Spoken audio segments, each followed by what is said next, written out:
Okay, now the Auckland Transport integration. So hex, and then search transport, and we want the Auckland Transport one. It might not be in here, so you might have to add it as a repository. So go to custom repositories and add the repository. Okay, so the repository is this, sales general underscore Auckland underscore transport, and the type is integration. Click add. So now I've got it here, Auckland Transport. We want to download. Okay, so now we've got the one there. So settings, restart required, submit, finish, and now Home Assistant restarted. Go to devices and services, add integration, Auckland Transport, and we need an API key for Auckland Transport. So go to devportal.at.govt.nz, sign up. So once you have verified your email address, go to products, public transport dev, and then we want to pull a new name in here. So we're just going to call it Home Assistant, and then subscribe. And now we've got a primary key and a secondary key. So I want to copy my primary key, copy here, go back to the API and put it in here and click submit. And now do I want all train, bus or ferry? I want all. And now I got to choose which one I want. I'm just going to go for Lower Albert Street. And there we go.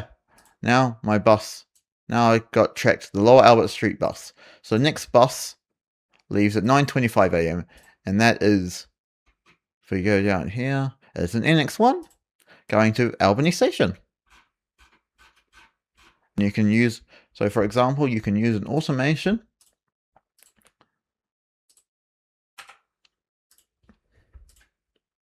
I don't think it's in here anymore. I think it's on the other one.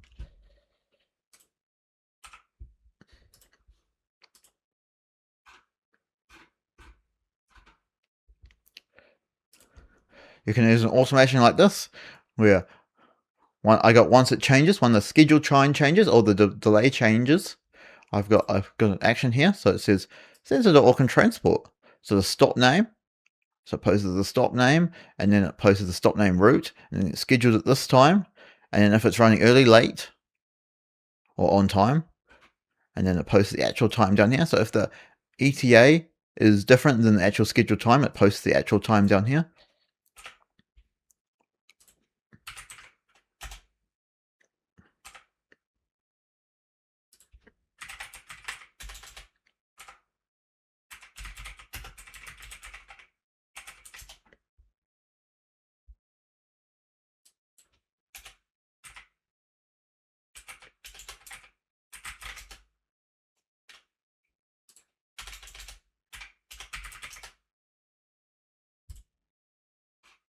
And so that's what it looks like.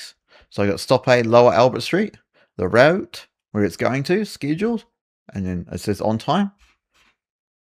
So if there's one that's late, I've got this one here, scheduled 8:56, running late by 6 minutes. So the actual ETA is 9:02 a.m. and 54 seconds.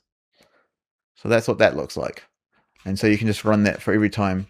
Every time the ETA changes, I've got it. So it will post again. And then that's just all of them.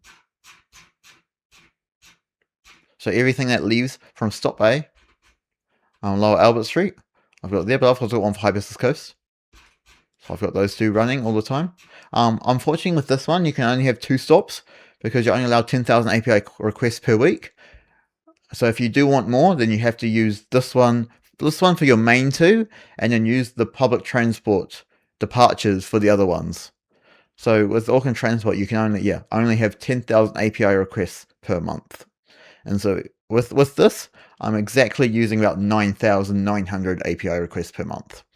So I can't have any more stops than just those 2. If you had a stop that was less busy, you can maybe fit a 3rd or 4th one in. But because I've got quite busy stops here with Lower Albert Street and High Business Coast, buses leave in the peak hours, probably be 3 to 4 minutes, and up to half an hour in the weekends. So we do use a lot of API requests, especially on the weekdays.